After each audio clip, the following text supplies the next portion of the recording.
Buenas tardes. Vamos a dar comienzo a los trabajos de este cuarto día de las, a su vez, cuartas jornadas sobre explotación del ganado de lidia que estamos celebrando en nuestra escuela. Como todos hemos hecho gala al empezar y a veces en las sesiones de utilizar un lenguaje muy taurino, pues diríamos que hoy tenemos a grandes espadas, por supuesto, aquí, o también podríamos decir, utilizando otro lenguaje más alejado, que entre catedráticos anda el juego. Creo que las personas que van a estar hoy aquí, no van a desmerecer en absoluto, sino al contrario, que van a realzar muchísimo todo el valor que han tenido estas jornadas y las importantes aportaciones que hemos tenido estos días con la mesa redonda estupenda que hubo ayer y, en fin, todas las intervenciones que ha habido, que creo que han sido de gran altura. Como decía, pues tenemos aquí 3 catedráticos del área de producción animal. A mi izquierda, 2 catedráticos de nuestra universidad, del Departamento de Producción Animal. Más a mi izquierda, el profesor Argimiro Daza, catedrático de zootecnia de la Escuela de Agrónomos, pero a su vez, como digo, incluido en el Departamento de Producción Animal de nuestra universidad. Y próximo a mí, a mi izquierda, el profesor don Ángel González Grau, catedrático de nuestra escuela, también de zootecnia, al que supongo que la mayoría conocen, pues incluso a algunos les habrá, o a muchos de los que están aquí hoy día, pues les habrá dado clase. Y a mi derecha tenemos al profesor don Antonio Purroy, catedrático de Producción Animal de la Escuela Técnica Superior de Ingenieros Agrónomos de Navarra, de la Universidad Pública de Navarra. Perdón, de la Escuela Técnica Superior de Pamplona, de la Universidad Pública de Navarra.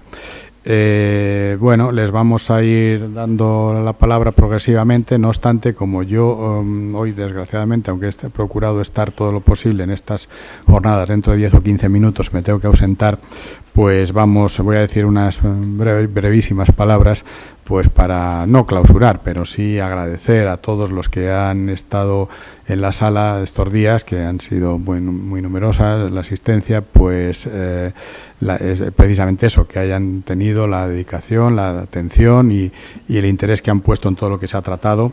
Quiero dar las gracias, por supuesto, a los que han actuado como conferenciantes o en las mesas redondas, porque creo que a todos nos han ilustrado y, como decía yo en una de las intervenciones de estas tardes, pues en cualquier momento han sabido llevar y llevarnos a momentos de emoción y de momentos importantes de interés que creo que se recordarán en estas jornadas. Y para recordarlo, pues como nos ha hecho ya en estas cuartas jornadas con respecto a las anteriores, pues por supuesto tendríamos a nuestro subdirector de extensión, Tomás Herrero, que en las quintas jornadas, que las celebraremos Dios mediante cuanto antes podamos, pues seguro que nos presentará algún resumen de todas las anteriores y de esta con su magnífica estilo que yo no sabía que era tan buen director de cinematografía, ¿no?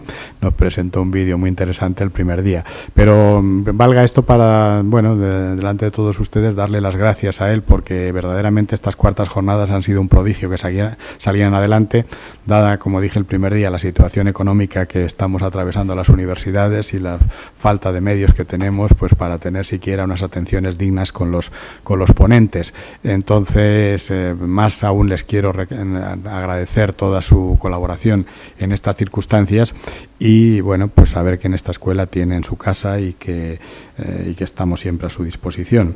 Y yo con esto, pues no quiero decir nada más, sino reiterar el agradecimiento a todos, recordar, aunque ya lo dirá Tomás posteriormente, que mañana no se acaban las jornadas hoy, porque mañana hay una visita muy interesante a la Plaza de Toros de Madrid, y reiterar a todos las gracias. Y no sé ahora ya quién es el que va a tomar la palabra en primer lugar.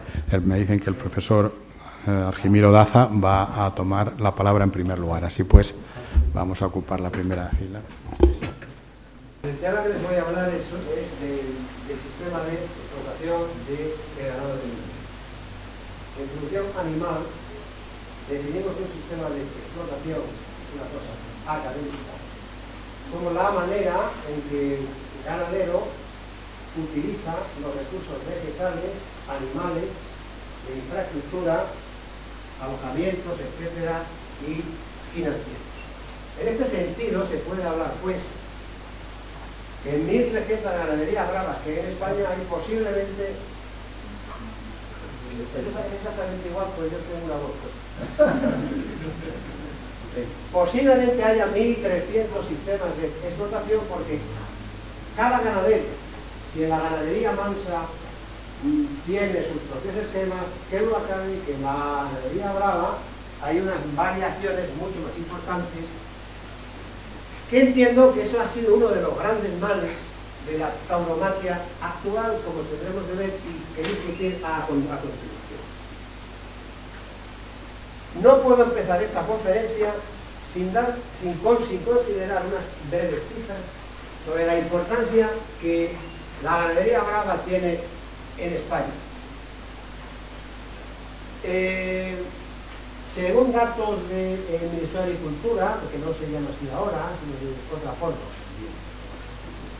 puede que en España haya entre 110.000 y 120.000 reproductoras, de tal forma que entre ellas y sus reactas pueden ocupar 600.000 hectáreas.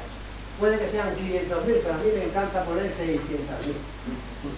De tal forma que esto quiere decir que a priori la ganadería brava está jugando un papel importantísimo en lo que es el mantenimiento de los ecosistemas y de la vida rural. Este es un aspecto especialmente importante que creo que no hay que olvidar. Hay, como digo, 1.300, 1.350 explotaciones que están repartidas en 4 o 5 asociaciones, de las cuales todos sabemos que la UCPL es la más importante, que debe contar, pues, son 400 o 500. Y estas cifras son siempre a base de la magia del número. Lo que sí es cierto es que en los últimos años, como veis en el cuadro lo que es la producción ha disminuido, puesto que se han lidiado en el año 2007 5.962 toros, frente al año 2009 solo 4.436, novilladas 6.000 y pico frente a 5.000, un total en los espectáculos, en las grandes, 10.230. Si se une la importancia que la ganadería divide aquí frente a lo que deriva todo de ella, se puede decir que la ganadería fiesta mueve en España anualmente entre 2.500 millones y 1.600 millones de euros, lo cual, queridos amigos, supone un 1,5% aproximadamente del Producto Interior. Debe quedar claro, pues, la importancia de esta actividad, que es una actividad importantísima y que constituye, pues, bueno, pues uno de las actividades culturales más importantes a lo largo de toda la historia de este país. Como yo les decía antes, en la definición de sistemas de explotación es la forma, empezábamos definiéndolo como la forma de utilizar que tiene el ganadero los productos biológicos. Con el primer recurso biológico que nos encontramos es con la base vegetal. La mayoría de la ganadería brava está en el ecosistema de la dehesa, en las cuencas de los ríos Duero, Tajo, Guadiana, Guadalquivir. Hay un libro magnífico de Sánchez Belda, de los años 60 y tantos, que estudiaba toda la ganadería brava según cuencas. En la cuenca del Ebro tradicionalmente ha habido también toros. Ahora los hay, pero ahora menos. La casta navarra, que es estupenda, que está el profesor Purroy aquí, es posiblemente de las mejores, que se está recuperando ahora. Lo que es el ecosistema, lo que es este ecosistema, la Comunidad de Madrid pertenece al ecosistema. Quiero aprovechar esta ocasión para decir que la Comunidad de Madrid pertenece al ecosistema de la dehesa. No solo Salamanca, Cáceres, Badajoz, Huelva, Sevilla, Cádiz, oeste de la provincia de Ciudad Real, Toledo. La Comunidad de Madrid tiene miles de hectáreas de dehesa. Aquí al lado hay 12.000 hectáreas en el Pardo que son dehesa. En el monte del Pilar de Majadahonda es dehesa. El monte de Boadilla es dehesa. Colmenar Viejo es dehesa. El Escorial es dehesa. La Comunidad de Madrid es dehesa.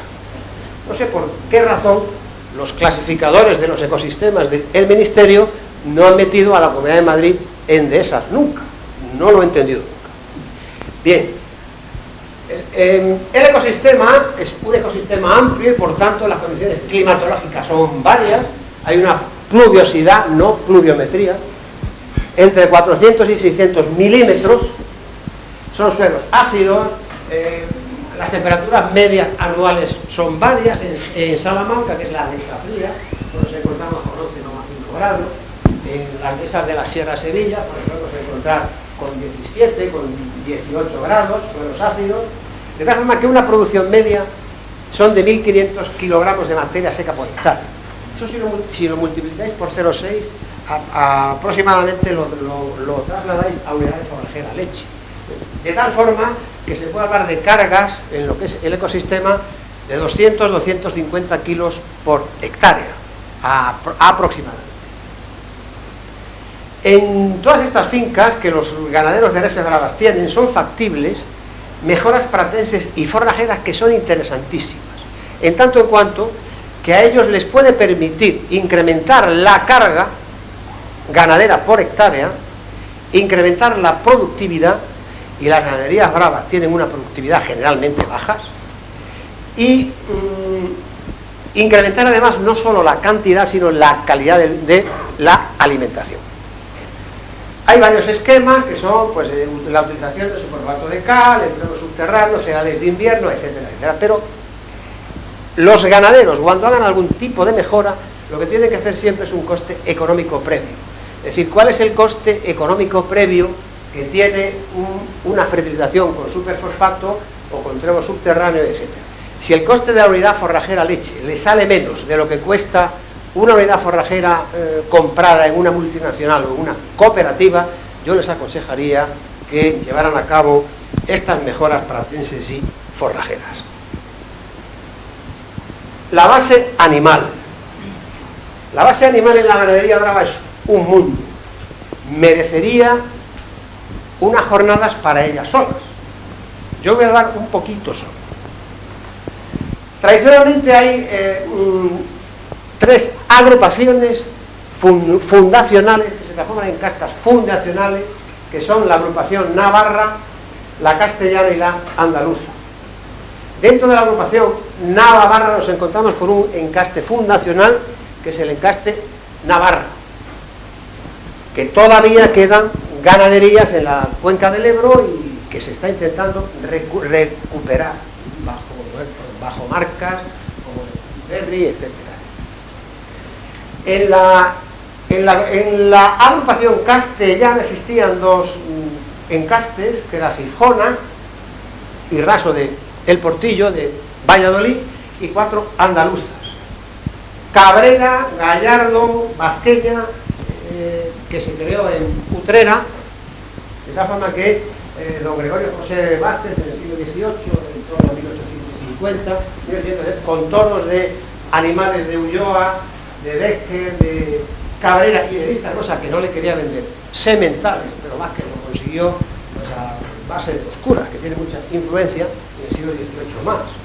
Consiguió sementales de Vista Hermosa a costa del Cabildo de la Universidad de Sevilla, de todas aquellas. De tal forma que Vicente José Vázquez es uno de los creadores de un encaste, de lo cual queda muy poco hoy. Es decir, de la casta navarra casi no queda nada. Se está intentando recuperar ahora, la comunidad de Navarra está trabajando sobre el tema, el IPG, etc. De la casta Gijona no queda nada. No sé si en Peñajara quizás pueda quedar algo. Del Raso del Portillo nada. Cabrera, Gallardo, lo que queda en Miura y Pablo Romero. De la Vazqueña queda muy poco. Queda, pues no sé si la ganadería Prieto de la Cal, si os suena. Concha y Sierra os suena, es una ganadería que compró Litri y padre hace tiempo ya. No sé qué es lo que ha pasado de ella. Y casi todo lo que queda es de Vista Hermosa. Vista Hermosa es el encaste fundacional que parte de animales de los hermanos Rivas. Yo no vivía en la época esa, yo esto lo he leído, o sea, son cosas... de tal forma que dentro de lo que es el encaste, es decir, hoy día lo que queda solo en España, salvo esas ganaderías que he señalado antes, Vista Hermosa. Pero dentro de Vista Hermosa veremos que prácticamente lo que queda es una parte de esta cosa que es parladé. O sea, que hemos tendido, que la historia ha tendido un poco a ir variando la base animal según eran las necesidades de las empresas, las necesidades de los toreros, que son los que realmente mandan, y el público también manda, público, empresas, toreros, etc. De tal forma que dentro de del encaste fundacional Vista Hermosa se puede hablar de un conjunto de encastes. Murube Urquijo, Contreras, Saltillo, los Santa Colomas con sus líneas Graciliano, Buendía, Coquilla, de Sánchez de Arjona, Alba Serrada, que son las famosas ganaderías, pues la de Victorino, la de Adolfo Martín, la de un señor menos conocido que se llama José Escolar, pero son unos buenos toros. En fin, después los Urcolas es curiosísimo que no tienen ninguna relevancia y sin embargo una de las ganaderías que pertenece a Urcola era la de Alonso Moreno, que daba unas corridas en las ventas extraordinarias hace, pues, en los años 70, los años 80. Don Fernando Parladé era un ganadero del primero de siglo, 1904, 1900, súper curiosísimo, como veremos después, del cual prácticamente depende, lo que se torea hoy es todo el del encaste Parladé, de tal forma que ahí tenéis pues las líneas dentro de este encaste. Gamero Cívico, Pedrajas, Conde de la Corte, Atanasio Fernández, Carlos Núñez, Domecq. Casi todo lo que se torea hoy es Domecq. Torre Estrella, que son Domecq también. Y después hay unos cruces pues que prácticamente salen poco. El Hidalgo Barquero, había cruces entre Vázquez, la encaste fundacional Vázquez, y de Vista Hermosa, el Hidalgo Barquero, en Vega Villar, donde hay ganadería de cierta importancia. Ahora haya menos, la de Benítez Cubero tuvo mucha importancia en los años 60, ahora ya casi no se ve nada. Ruchena, el Marqués de Ruchena, Galache, que eran unos toros suaves con muchísima nobleza. Después está lo que compró Victorino, que le compró una punta de vacas a Marcial, entonces veis que es Vega Villar y Covalera. Y los toritos de Villa Marta pues quedan en los Guardiola Domínguez, Guardiola Fantoni, en fin, todas. Si queremos hablar sobre ganaderías de ahora, pues yo os explicaré cuál es la línea de todas ellas, porque bueno, he estudiado de esto. Me ha dado por estudiar ahora de esto. Vale. El primer factor de producción en la explotación es el fenómeno reproductivo. Es decir, una ganadería brava indiscutiblemente tiene que ser rentable. Actualmente son pocas. O sea, los costes de producción son tales que son pocas. Entonces la rentabilidad depende a priori del fenómeno reproductivo. Entonces, como estamos en el marco universitario, no tengo más remedio, y puesto que el título de la conferencia Sistemas de Explotación, hablar inexorablemente sobre este tema. Pero voy a ser breve, porque me voy a ocupar fundamentalmente de la selección y de la tienda, que para mí es el capítulo fundamental y la salvación de la tauromaquia en el futuro. Selección, selección y selección. El ganado bravo, las hembras del ganado bravo llegan a la pubertad con unos 12 meses, eso significa que exhiben su primer celo a esa edad, aproximadamente. El ciclo estral pues, está comprendido entre 18 y entre 22 días.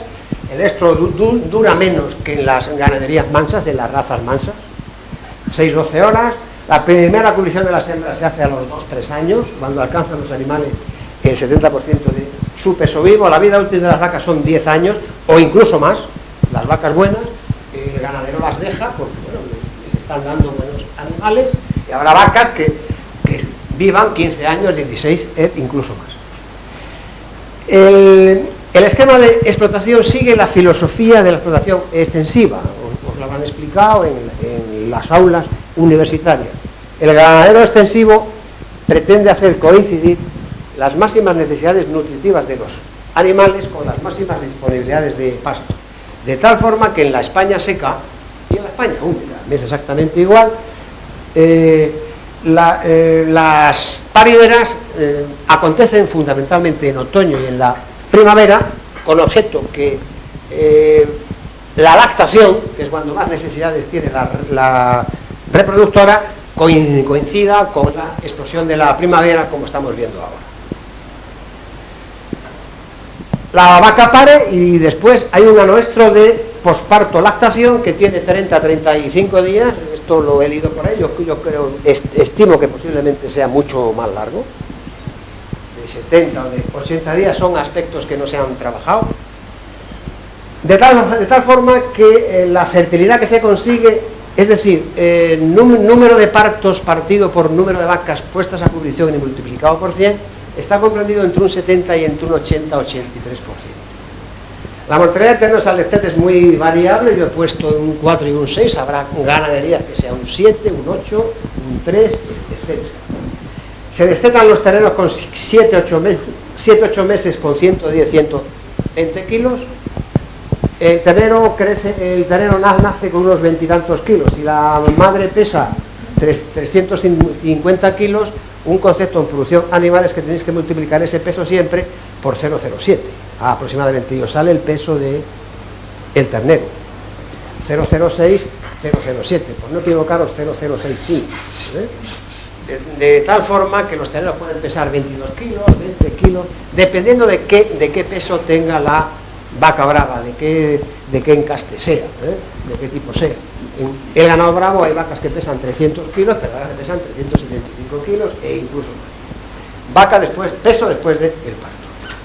Y respecto a los machos, se ponen en servicio entre 2 y 2,5 años, servicio provisional, porque veremos en la tienda que después hay que aprobarlos, de tal manera que tienen una vida útil de unos 10. Para que veáis cuál es la baja productividad de una ganadería, yo os he puesto un ejemplo ahí de 100 vacas y de 2 machos. Si multiplicáis por el 80% de fertilidad, son 8 por 100, 80, de tal forma que aproximadamente 40 son machos y 40 hembras. Si durante la lactación se muere un 5%, quedan 38 becerros y 38 becerras, y después desde el destete, desde que hierran a los animales hasta que salen los toros para la lidia, toros de saca con 4 años ya, como consecuencia de mortalidad, como consecuencia de peleas, como consecuencia de accidentes, se pueden vender 23, 24 toros de saca. Es decir, que un ganadero que tenga 100 vacas podría tener, en el mejor de los casos, en torno a 4 corridas de toros, 3, 4 corridas. Lo que puede hacer es vender una novillada y 3 corridas, o dos novilladas y 2 corridas. Pero el tema, veis que la productividad no es excesivamente. Hay unos aspectos clave en la ganadería de lidia. El primero, para mí, que creo que es el fundamental, es la elección escrupulosa de los reproductores. Otro, al aspecto cual que vamos a dedicar parte de la exposición de hoy, porque creo que es lo más importante, y porque además el profesor González Grau va a hablar después sobre otro tema importantísimo, que es la alimentación. Los animales tienen que tener inexorablemente una alimentación adecuada, las hembras madres al final de la gestación, 8º, 9º mes, y durante la lactación, y de la reata desde el destete hasta la lidia. Es decir, hay que alimentar adecuadamente añojos, herales, utreros y toros de saca. Un programa higiosanitario, esto es importantísimo, pero siempre con riguroso control veterinario. Es decir, no se pueden plantear programas higiosanitarios sin el adecuado control veterinario. En este aspecto, los ganaderos metemos muchas veces la pata. La mano de obra en la ganadería brava tiene que ser vocacional, y la gestión tiene que ser vocacional. Los animales requieren trabajo el sábado, el domingo, los días de fiesta, debe haber una vocación. Y urge abordar un incremento de la productividad de las ganaderías son escasas, como hemos visto antes, y una reducción de los costes de producción. El coste del toro de hoy, al precio del pienso de hoy, puede andar en torno a los 5.000 euros, y no más. Y piensen ustedes, pues que con una corrida, según me cuentan, porque yo de estas cosas no sé cuánto vale una una corrida, pero según me he informado, en las plazas de primera una corrida pues puede costar 45.000 euros o 50.000 euros, en una de segunda puede costar unos 30.000 euros, en una de tercera 15-20.000 euros, con lo cual si dividís por 6 o por 7 toros, veis que según esos costes el umbral de rentabilidad pues está en torno a eso, a unos 5.000 euros, 4.500, 5.000 euros, lo que significa que la mayoría de las ganaderías de toros actuales no son rentables, salvo los 10-12 ganaderos importantes que se mueven en círculos de influencia y que son los que verdaderamente venden y que no venden a esos precios que les he señalado yo antes, sino que venden pues un poquito más caro. Hay, como os decía antes, un capítulo importante, el de la selección. Para mí, el capítulo de la selección en la ganadería de lidia es el futuro. Toreros hay siempre, nos los vamos a encontrar siempre. Antes eran pues los que pasaban hambre y los que iban por las fincas. Ahora se han creado escuelas en Madrid, en Sevilla, en cualquier ciudad en España. Toreros habrá siempre porque es una afición, España es un país donde hay mucha afición, habrá siempre.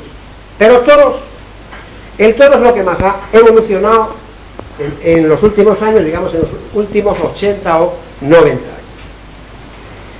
¿Cuáles son los objetivos que actualmente tienen los ganaderos? Tienen dos objetivos. Uno son los inherentes a la morfología, os pongo unos caracteres, la altura de los animales, la longitud de las astas, el carácter cara. De tal forma que estos caracteres son caracteres de heredabilidad media alta, pues una heredabilidad de 0,45, 0,50 y tantos. Después veremos algunos cuadros sobre todo esto. Pero después llegan otros objetivos que son los caracteres de comportamiento. Estos caracteres de comportamiento, como la bravura, nobleza o lo que se llama hoy la toreabilidad, son caracteres de heredabilidad media-baja. No me fío mucho que sean caracteres de heredabilidad media-baja, más bien serán caracteres de heredabilidad baja. Pienso que son caracteres de heredabilidad baja. Tradicionalmente, desde la primera mitad del siglo XIX, se puede ver la obra de Paquiro, Francisco Montes, del 36, en la época de Isabel II, ya Isabel II tenía 3 años en la cual ya se empieza a hablar sobre la tienta. Yo creo que la tienta, la selección, cuando realmente adquiere importancia, es en esa época. En un libro de la tauromaquia de Guerrita del año 96 vuelven a aparecer ya datos sobre la tienta y párrafos sobre la tienta. De tal forma que tradicionalmente siempre los caracteres inherentes al comportamiento se han evaluado mediante una práctica ganadera incardinada en el sistema de explotación, que es importante, que es la famosa tienta. No hay forma de evaluar el comportamiento de un toro como no sea mediante la tienta. Bueno, entonces respecto al margen, algunas características morfológicas a considerar en las plazas que yo llamo toristas, verdaderamente no estoy equivocado, pero yo creo que Madrid es una plaza torista, Pamplona lo es, Bilbao, algunas plazas de Francia, etc. Actualmente dentro del comportamiento, la bravura y la toreabilidad son los dos caracteres de comportamiento por los que actualmente están más interesados los ganaderos. Y yo diría más que por el último, el de la toreabilidad. No ahora, sino desde hace 60, 70 o quizás, yo creo que desde la época de Belmonte, que fue el que lo cambió todo. Juan Belmonte fue el que cambió la fiesta. Se le ocurrió pararse un día ante un toro, se paró y cambió todo. No, eso se puede discutir en el coloquio. O sea, había muchísima diferencia en la forma de torear entre Gallito y entre Belmonte. Fue el gran revolucionario, además fue abrazado por todos los intelectuales. Ortega, Marañón, Pérez de Ayala, Sebastián Miranda, el escritor íntimo suyo, que bien torea, Juan, que bien torea. Y no sé si Juan nos hizo más bien mal, no sé si nos hizo más bien que mal. ¿Qué es lo que hacen los ganaderos para seleccionar? Y aquí voy a ir con un esquema puramente académico. Aprender jóvenes cómo se puede ver en una plaza si un toro es bravo o no lo es. Porque la gente va a las plazas de toro y ve ese toro bravo, pero ¿qué es esto? Por el amor de Dios. ¿Qué es un toro bravo? Aquí les voy a enseñar yo cómo se ve si un toro es bravo o no. O una vaca es brava en la tienda o un semental es bravo. Hay dos exámenes. El primer examen es un examen ante el caballo. Y lo que se mide ante el caballo es la bravura. ¿Cómo se mide eso? La vaca sale, bueno, hay tientas de hembras y hay tientas de machos. Normalmente las hembras se suelen tentar entre 2-3 años y la tienta la llevan a cabo, es un trabajo más en la ganadería, aunque bueno, la gente que va a tener un pincho y tal, pero bueno, el ganadero es el que realmente manda, y normalmente suele ir un torero, entonces van a pintar las vacas. El primer examen es el examen ante el caballo. La vaca sale, el primero tiene que dar 2 vueltas o 3, ve que no se puede ir, y entonces sí. Se tiene que arrancar desde los medios, con embestida pronta y recta. Las varas que recibe son contra carencia, el picador está puesto en el lado contrario de por donde la vaca sale. En el embroque, ¿vosotros sabéis lo que es el embroque? Me imagino que sí. Baja la cabeza, la vaquilla baja la cabeza y posteriormente no campanea, no calamochea. ¿Sabéis lo que es calamochear y campanear? Me imagino que sí. Ni golpear el estribo para quitarse la vara, porque hay vacas o toros que entran y empiezan a mover la cabeza de un lado para otro, y hay gente que dice que sí, este toro, bravo, lo digo usted. El toro tiene que entrar desde los medios con una entrada pronta, rápida, recta, mete la cabeza en el embroque, meterse en el embroque, meterse en el terreno del caballo o meterse en el terreno del torero, mete la cabeza y con la cabeza quieta aprieta los riñones, empuja al toro, incluso si lo tira, lo tira, de tal forma que recarga, y no sale suelto, y no vuelve la cara para un lado para otro. Y entra la vaca una y otra vez. El torero, con el capote, llega, saca a la vaca otra vez a los medios y se vuelve a repetir la operación 1, 2 veces, 4, 5. Esa vaca vale. El propietario, el ganadero, la califica con un 7 o con un 8 o con un 9. Según haya visto. Tiene que ser dura, tiene que ser fuerte, no tiene que escarbar, no tiene que buscar pasto, etc. En fin, hay una serie de conductas que el ganadero debe evaluar. Don Fernando Parladé, que como digo era un ganadero de los años 1904, el siglo XX, el único examen que le hacía a sus animales era el examen del caballo. Hasta el punto que este señor tenía un abono en la antigua plaza de Madrid, la que estaba junto a la calle de Alcalá, y lo único que le interesaba era ver el tercio de varas.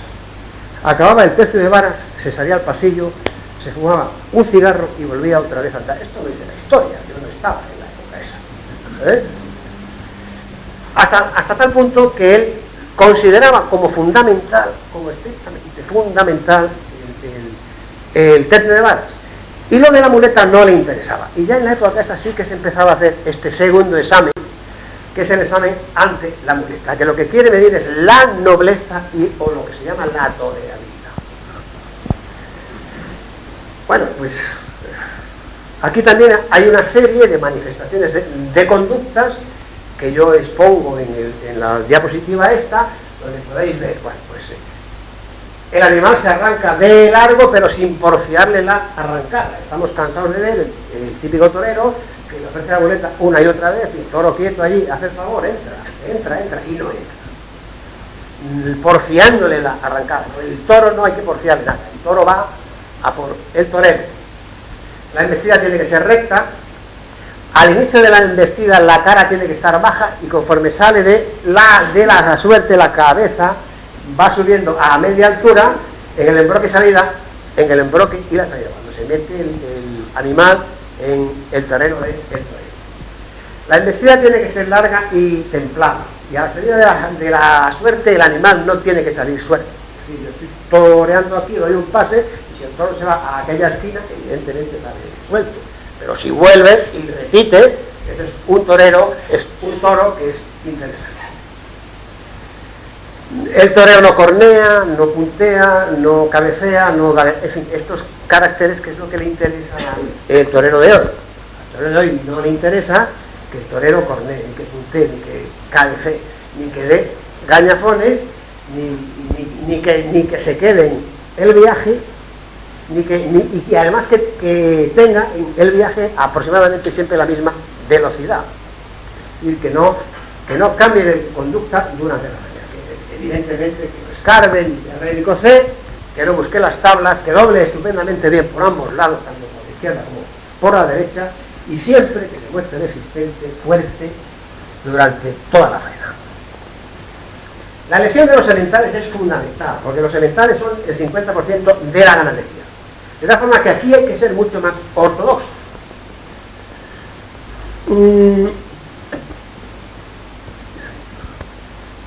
El esquema de selección respecto a machos es exactamente igual respecto al de hembras. La única diferencia que hay es que no se utiliza el capote.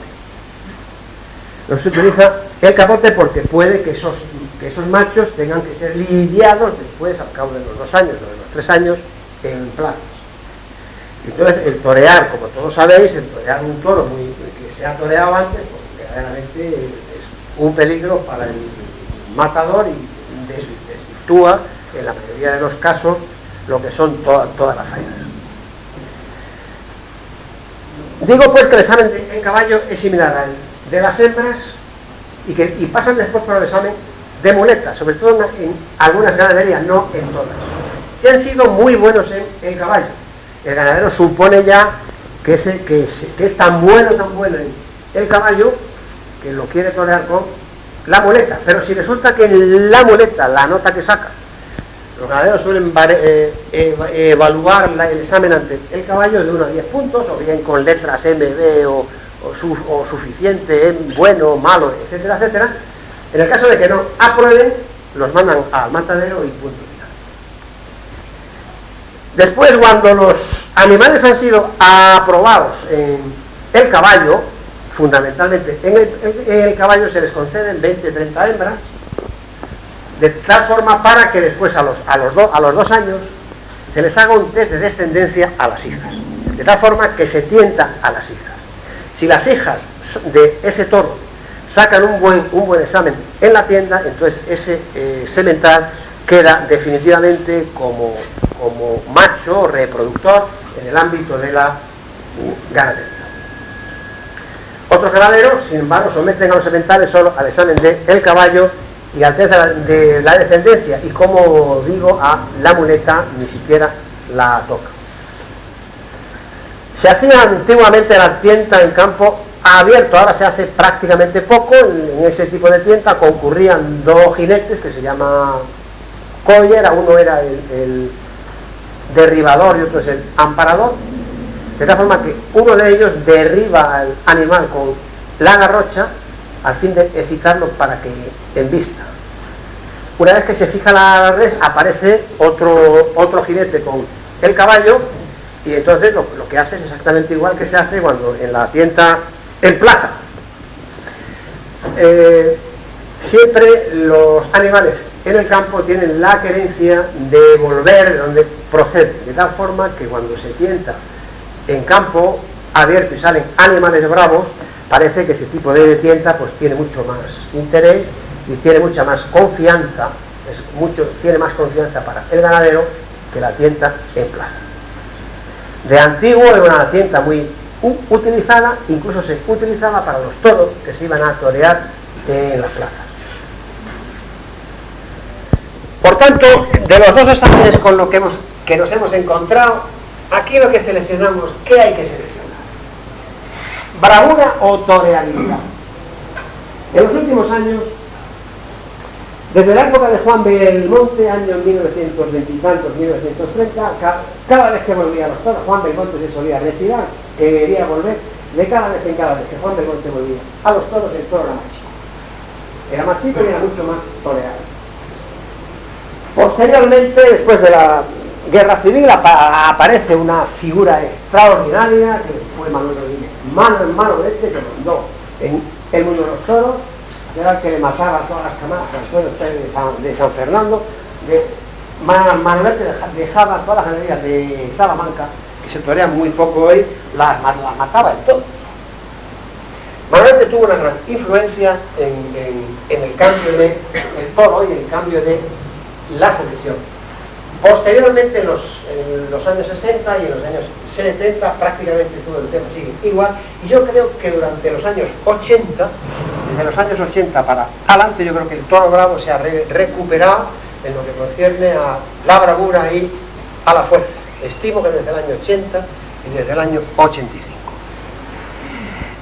Bien, lo que es importante ver es algunos estudios científicos hechos en los últimos años, concretamente en el ámbito del Departamento de Producción Animal de la Facultad de Veterinaria de la Complutense, el profesor Cañón, hechos en el ámbito de las ganaderías de Juan Pedro Domecq y de Fernando Domecq.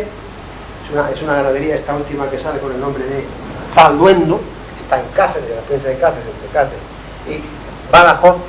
Pues bien, aquí aparece una matriz de correlaciones genéticas entre caracteres. A priori creo que en todo el experimento creo que se midieron una cantidad de caracteres que no se pararon, no sé por qué miden tanto.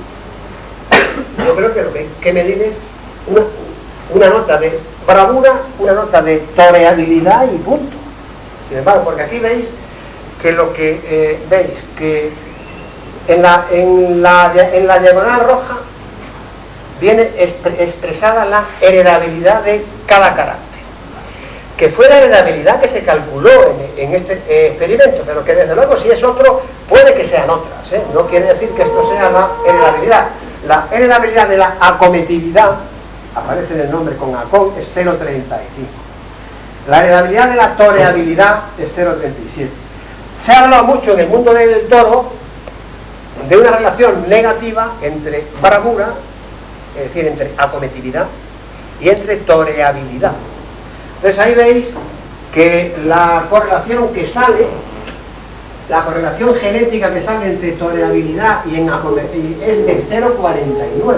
Es un coeficiente de correlación genética medio alto. Es decir, que según este experimento, la bravura y la toreabilidad tienen una correlación media. Que los toros muy bravos, que no significa que no vayan a ser toreables, y al revés. Pero veis que sin embargo, bueno, hay unos caracteres que son el caerse, que efectivamente no tienen ninguna correlación con la acometividad, tampoco tiene ninguna relación con la toreabilidad.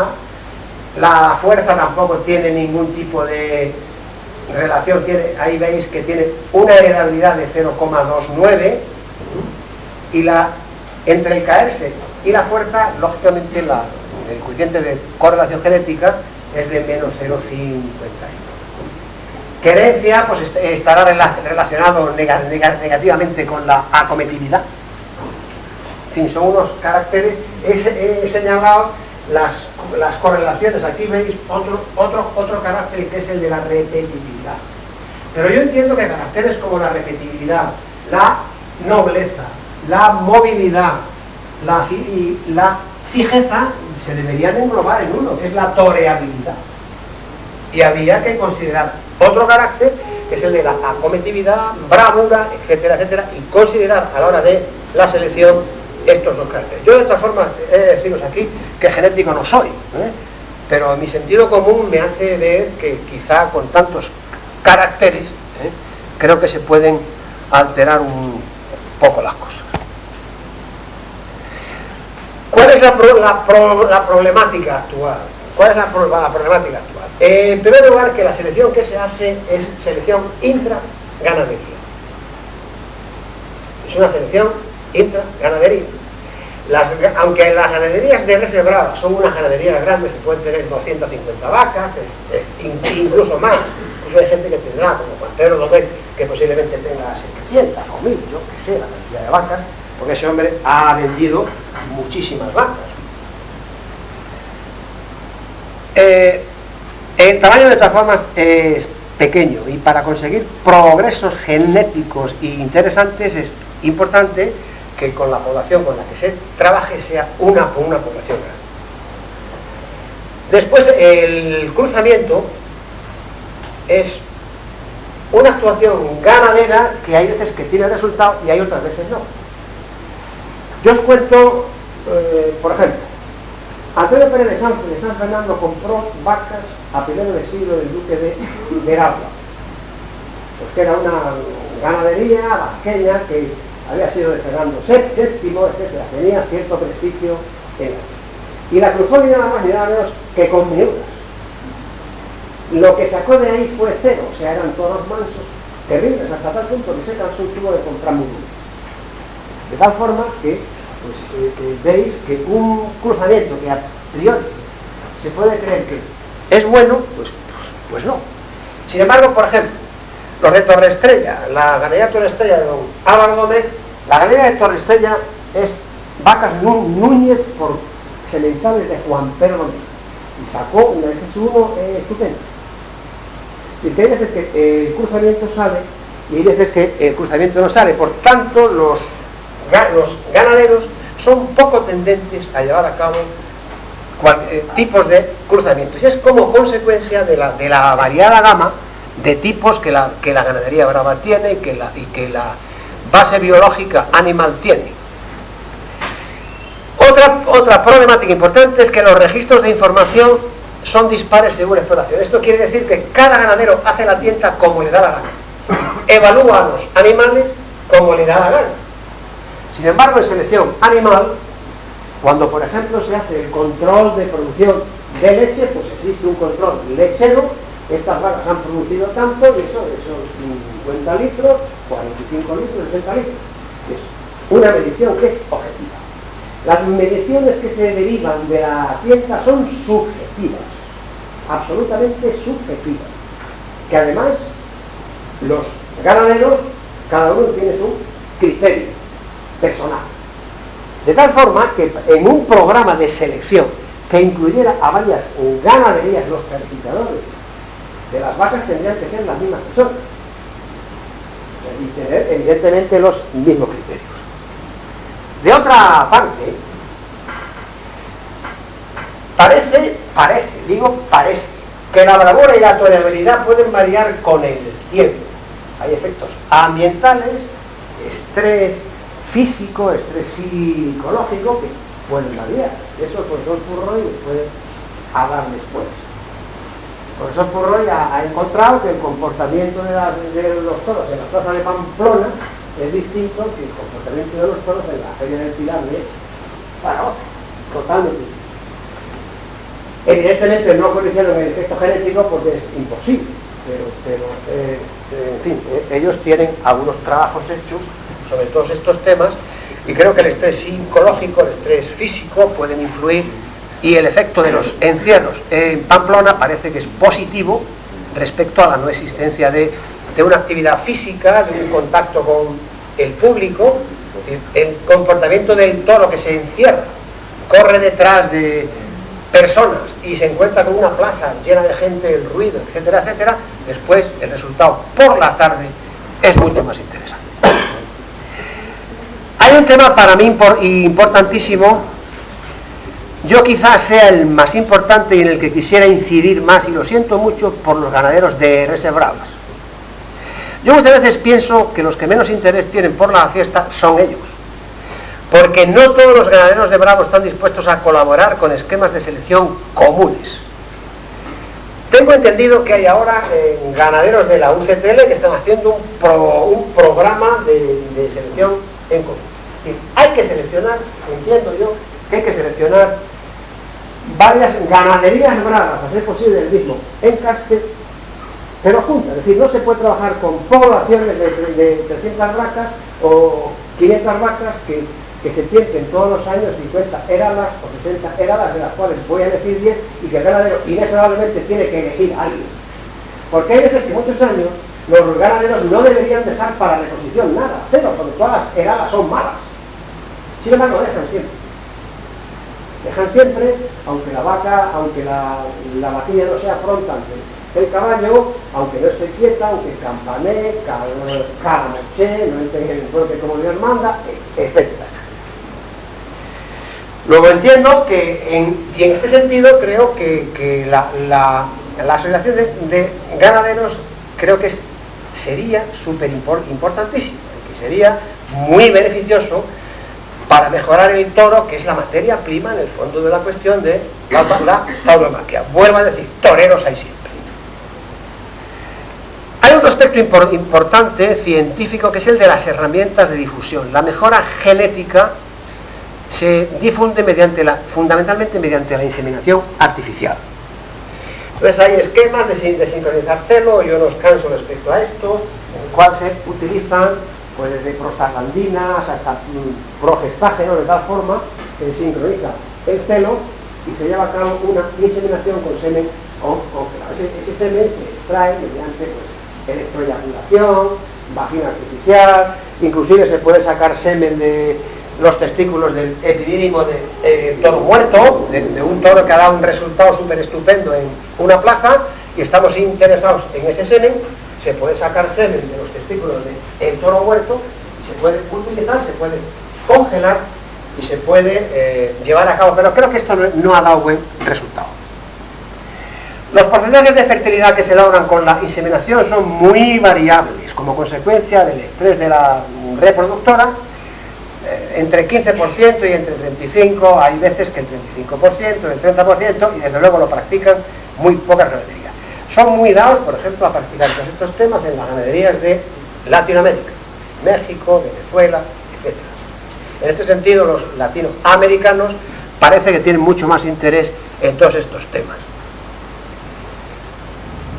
Sin embargo, como don Tomás Bretón decía que las ciencias adelantan, que es una barbaridad, yo auguro respecto a esto un futuro prometedor, porque los avances que están aconteciendo en los temas de la fisiología y la endocrinología de la reproducción son importantísimos, y de cada año en cada año más. Hay también un aspecto que es el de la transferencia de embriones. La vaca brava es susceptible de superovular y de pasar embriones de una vaca muy brava y de un toro bravo a una vaca mansa, el cual puede criar el animal. Pero es costoso, en fin, hay que meter las vacas en la manga una y otra vez, los costes de mano de obra son altos y desde luego todas estas cosas no tienen éxito. Insisto pues en que la selección es uno de los temas mucho más importantes, de los más importantes que hay en el capítulo de la explotación. Pues muy bien, una vez visto, puesto que yo de alimentación no voy a contar nada, que va a ser el profesor González Grau, yo simplemente, después de esta exposición, tengo que concluir que no me cabe duda que las explotaciones de vacuno de lidia tienen un importante y un relevante papel en el mantenimiento de los ecosistemas. En el marco ganadero español, la ganadería es, sin duda alguna, a esto no me he querido referir, es sin duda la actividad ganadera más respetuosa con el bienestar de los animales. No hay otra. Permitir que un toro viva durante 5 años en el campo y someterlo después a un ligero sufrimiento, digo ligero sufrimiento, está comprobado científicamente durante 10 minutos, eso yo, para mí, que me he pasado la mitad de mi vida en matadero y en el campo y he visto cómo sufren otros animales, sin duda es la actividad ganadera que respecta más el bienestar de los animales. Esto es importante que lo sepan los antitaurinos y los políticos, y respetuosos con las libertades individuales. No me cabe duda que urge mejorar la productividad ese es un tema que los ganaderos tienen que tener en cuenta. O sea, producir 3 corridas de toros, 4 corridas de toros por 100 vacas año, o 2 novilladas y 2 corridas, es francamente poco. Y tienen que reducir los costes de producción, pero este es un tema ya súper complejo, puesto que intervienen empresas, intervienen ganaderos, intervienen toreros. Yo quiero torear esto, no me interesa lo otro, el toro que quieren torear vale más que el que no quieren torear, etc. Y digo que el capítulo de la selección es de especial importancia para el mantenimiento y el porvenir del arte de la tauromaquia. Pero en tal aspecto creo que se deben unir las fuerzas, los ganaderos, los técnicos, los científicos y las administraciones, en aras a la consecución de un toro bravo, un toro fuerte y un toro toreable. Pero esperad, acabo esta conferencia no sin agradecer a esta escuela el haberme invitado, especialmente a mi querido amigo Tomás, y con esto acabo y estoy a vuestra disposición para lo que queréis que os conteste. Lo que no sé, lo que sepa, os lo contesto, y lo que no sepa, me lo contesto.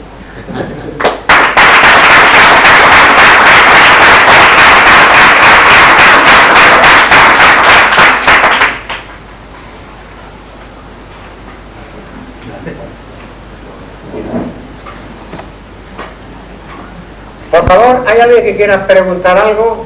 Con toda confianza. Creo que lo importante en el mundo todo es preguntar cosas. Estoy de acuerdo con esto, no lo estoy, no me gusta usted, etc. Entre la juventud hay que darnos un poco, porque no... Bueno, pues como me ha asustado... Lo primero, darle la enhorabuena por la exposición, me ha gustado mucho, me pareció muy clara, y quería preguntarles su opinión respecto al tema que dicen de que los toros se caen por falta de casta. ¿No es más bien un problema en el sistema de alimentación que se da para conseguir que los toros lleguen con el peso que se requiere a ciertas plazas? Vamos a ver, hay una serie de causas, es decir, no sé si está bien, yo veterinario no soy, pero es una patología que es multifactorial, es decir, hay factores genéticos, factores patológicos y factores inherentes a la alimentación. Aquí tiene usted a un especialista en ese tema, que es el profesor Furroy, que ha trabajado con el selenio, con la vitamina E, ha visto enzimas, es decir, cuando se rompe la célula muscular aparecen unas enzimas en el torrente circulatorio, ha analizado ellos, pues hay una relación entre la pérdida de fuerza con todos los aspectos. Si son aspectos de tipo genético, patológico, hay gente que dice que si la parasitosis de enfermedades infecciosas, yo creo que está demostrado eso. Hay temas de la alimentación, hay temas también de cómo se haya llevado a cabo el tercio de varas, pero creo que la fuerza, yo personalmente creo que desde el año, yo que iba mucho a los toros en los años 60, demasiado, en los años 60 y en los 70, en aquella época se caían todos, pero yo veo que después del año 85, respecto a eso, yo creo que hemos mejorado bastante. O sea, ahora yo veo que los toros se caen. El toro en el campo se cae poco, pero en la plaza sí. Yo creo que hay un estrés físico y un estrés psicológico que tiene mucho que ver, y tiene mucho que ver factores como el que he señalado, factores de tipo patológico, factores válidos, ¿no?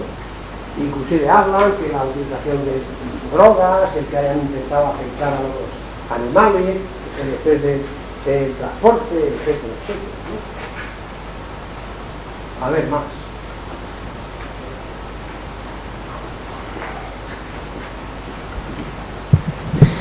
Bueno, muchas gracias, Argemiro. Yo sabía que como no ibas a dejar indiferente a nadie y, por supuesto, yo creo que hay una satisfacción, por lo menos cuando yo te lo propuse, sabía del rato que nos ibas a hacer pasar. Ha sido, por lo menos para mí, muy ilustrativo, muy claro, y al hilo de lo que has dicho me he quedado con el tema de la selección, y en base a tu experiencia, un poco más allá, ir un poco más allá de lo que has dicho, más allá de esas muestras escasas, ¿no?, de animales que parece ser que están en esa redundancia, ¿cómo se podría realmente hacer un acuerdo entre diferentes ganaderos, sabiendo, como sabemos, que hay una endogamia entre ellos bastante exagerada, ¿no?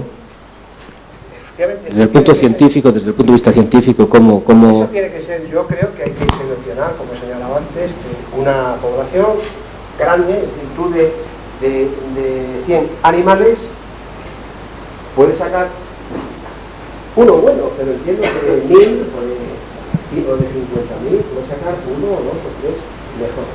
Eso tiene que ser un entendimiento entre los ganaderos. Pero yo tampoco soy de la opinión que las 110.000 vacas que haya en España se metan en un único programa de selección. No, yo creo que hay que estudiar en castes, y creo que hay que decir, bueno, pues todo lo que sea Domec ahora, en Domec hay muchísimo, primero, yo qué sé, super ganaderías estupendas, Víctor del Río, Jandilla, los otros, bueno, juntar 5 o 6 ganaderías, juntar 5 o 2.000 vacas o 3.000 vacas y llevar a cabo un programa de selección. Por ejemplo, hay un encaste en España, que es el Santa Coloma, que no se está correccionando, y era uno de los encastes bravos que hemos tenido en este país. Todas estas líneas de brasilianos, estas líneas de Buen Día. Yo me acuerdo haber visto cuando yo era joven los toros de Buen Día en Madrid con un resultado estupendo, eran toros pequeñitos, y sin embargo empezó el tema trapío con los toros de Bartolomé y los de Hernández, claro. No sé si os acordáis del famoso toro Capitán del año 1978, que era una muestra de toro bravo, pero de toro bravo de libro, es decir, saliendo de los medios, metiendo la cara, empujando al caballo, tirando al caballo una y otra vez. Ese era un Buen Día, ese era un Santa Coloma. Y ahora lo de Santa Coloma se torea poco, ahora ya nada, allá lo que se torea, en los años 60, 70 lo que se toreaba eran niños. Ahora está toreando Domecq, y bueno, yo creo que no está dando mal resultado, ¿no? Aquí habéis visto premios del Senado del Río, que nos habéis ido de hace unos años, y yo creo que entre encastes se puede hacer una selección. Yo insisto, yo en genética no conozco mucho el tema, es una reflexión que yo hago, pero el que intentes meter a Miura ahí, que no tiene nada que ver con esto, o que al partido Resina lo quieras meter ahí, ¿eh? Porque no tiene nada que ver, es otro tipo de tema. Marcos. Don José, ¿quién tiene que decir? Creo que debes dejar ya. No quiero preguntarle nada. Es el apoderado mío. Bueno, pues entonces muchísimas gracias por